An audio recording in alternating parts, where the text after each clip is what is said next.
ఆచారం గడియ వేసిన ఆవేశం గడప దాటదా, ఆచారం గడియ వేసిన ఆవేశం గడప దాటదా. తిలకాలను తెరిపి వేసిన పులకింతలు పూలు పూయవా, తిలకాలను తెరిపి వేసిన పులకింతలు పూలు పూయవా. మల్లెపూ తెల్లని రంగు వైధవ్యపు గుర్తవుతుందా, మల్లెపూ తెల్లని రంగు వైధవ్యపు గుర్తవుతుందా. మందారం కుంకుమ రంగు ముత్తైదువతనమవుతుందా. అందుకే ఈ మూఢుల లోకానికి ఈ మూర్ఖుల లోకానికి దూరంగా పోదాం. ఈ మనసుల గుసగుస వింటే మన వయసులు గుసగొడుతుంటే, నీటికి ఆరని నిప్పు నీటికి అందని తప్పు, అదే కన్నెవలపు కన్నెవలపు కన్నెవలపు.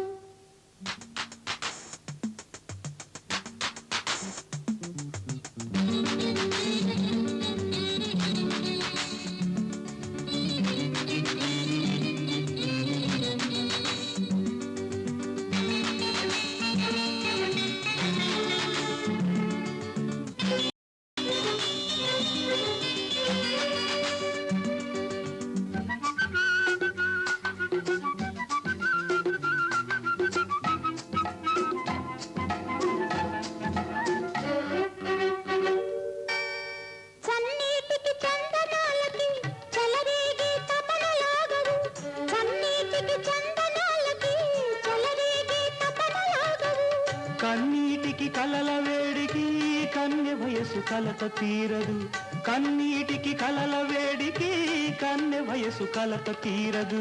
మసకపడ్డ పొద్దులలోనే పసివెన్నెల రాకుంటుందా, మసకపడ్డ పొద్దులలోనే పసివెన్నెల రాకుంటుందా.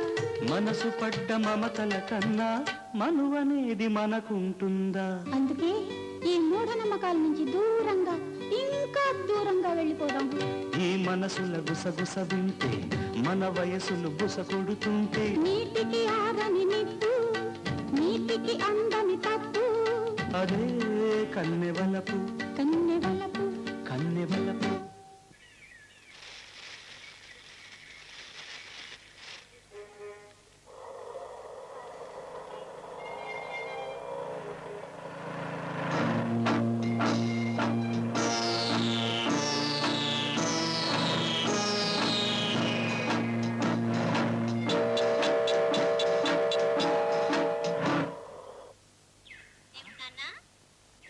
కోపంగా ఉన్నావు? అట్లాగా మీ సంగతంతా మీ అబ్బాయి గారు చెప్పారు. వాడంతే ఉత్త పనికి మాలే కదా.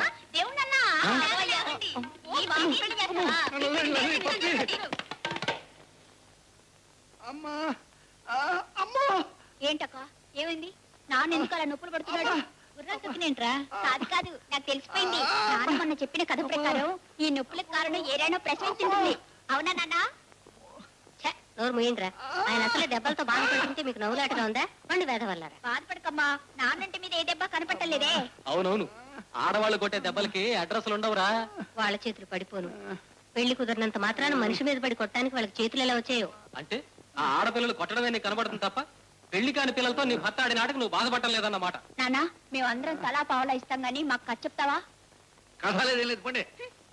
ఒళ్ళు నొప్పులుగా ఉంటే కథలు చెప్పాలట. కథలు అమ్మో అక్కడ కదే వీపు మీద. అమ్మో అమ్మో అమ్మో అమ్మో అమ్మో అమ్మో. మోహన్, నీతో ఒక విషయం మాట్లాడాలని చాలా కాలంగా అనుకుంటున్నాను రా. ఏమిట్రా? నాతో మాట్లాడడానికి చాలా కాలం కావాలా? ఏమిటో అంత గడ్డు విషయం? పూర్ణిమకు మళ్ళీ పెళ్లి చేయడానికి మీ అమ్మ నాన్న ఇష్టపడతారంటావా? ఇది మాట్లాడడానిక ఇంత సందేహిస్తున్నావు? చిన్నతనంలోనే దాని గొంతు కోసిన వాళ్ళకి దాని బతుకు అడ్డొచ్చే హక్కు లేదా? అయితే అపార్థం చేసుకోనంటే ఒక మాట, ప్రాణ స్నేహితులమైన నిన్ను అపార్థం చేసుకోవటమా? కల్లో మాట అని నాకు తెలుసు.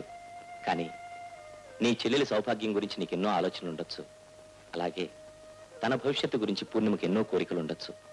అవన్నీ మర్చిపోతే నీ చెల్లెల్ని పెళ్లి చేసుకోవడానికి ఒక మనిషి సిద్ధంగా ఉన్నాడురా. నాకు గాని నా చెల్లెలికి గాని కావాల్సింది ఆస్తి, అంతస్తు, కులం, మతం కాదురా.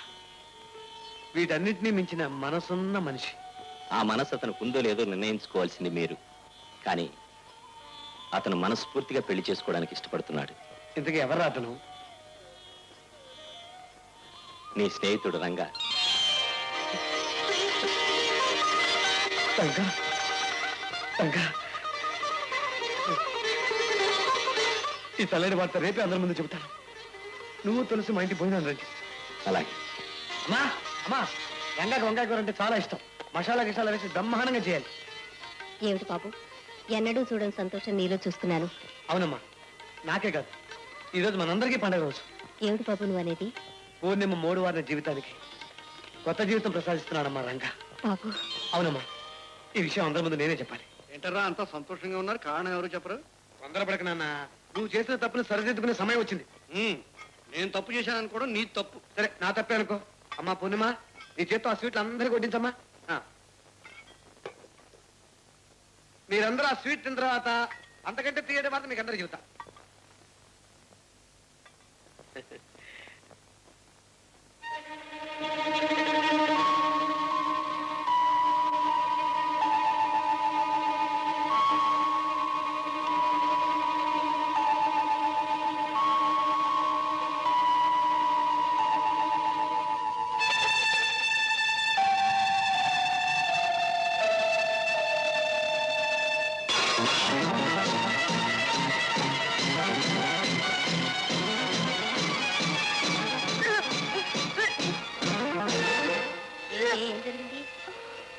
ఏం జరిగింది? ఏమైంది?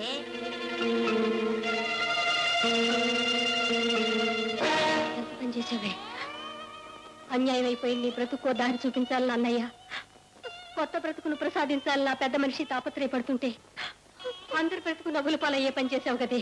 ఎందుకు చేసావే? నోట్మై, అందరి బ్రతుకు పరువుగా కాపాడి మీ అన్నయ్యకి ఏం సమాధానం చెప్తావే? పదవే, పద. ఏమిటమ్మా, ఏం జరిగింది? నీ చెల్లెళ్ళు ఊహించలేనంత ఎదిగిపోయింది బాబు. దాని పెళ్లి ఎవరూ చేయక్కర్లేదు. దాని బ్రతుకు అదే దారి చూసుకుంది. తన్ను ఉద్ధరించే మనిషిని అదే వెతుకుందిరా. ఏమిటమ్మా నువ్వు అనేది?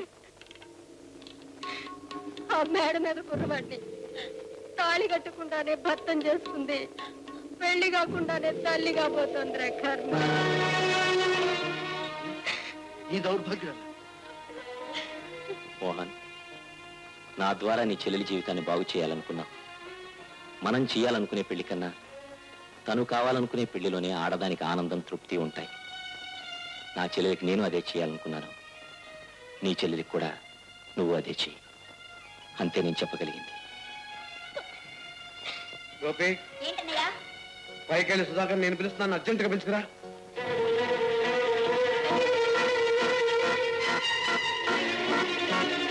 అన్నయ్య, పైన సుధాకర్ గారు లేరు. ఆయన సామాన్లు కూడా లేవు. రూమ్ ఖాళీగా ఉంది.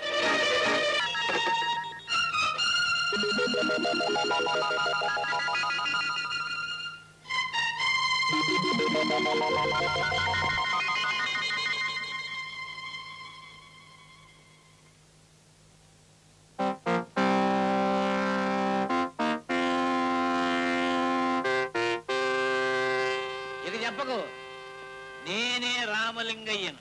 నా పేరు ఇక చెప్పకు, నీ పేరు మోహను. నువ్వు వనకుచేరుడు కొడుకువి. ఓ వెధవరాలికి అన్నగారివి.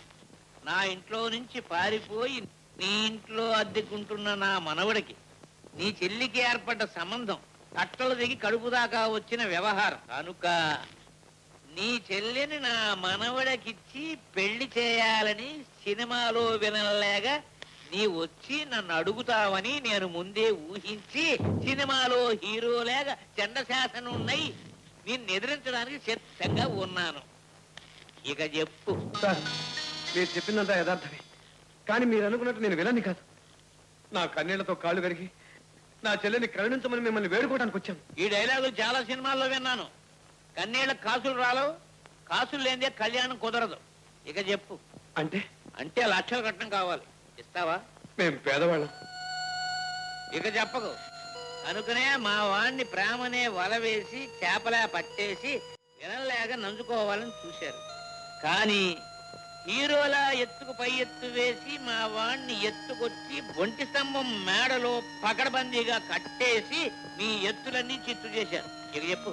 సార్, ఇది ఆట కాదు, జీవితం. నాకు తెలుసయ్యా నీ చెల్లిది ఒక విధవరాలి జీవితం.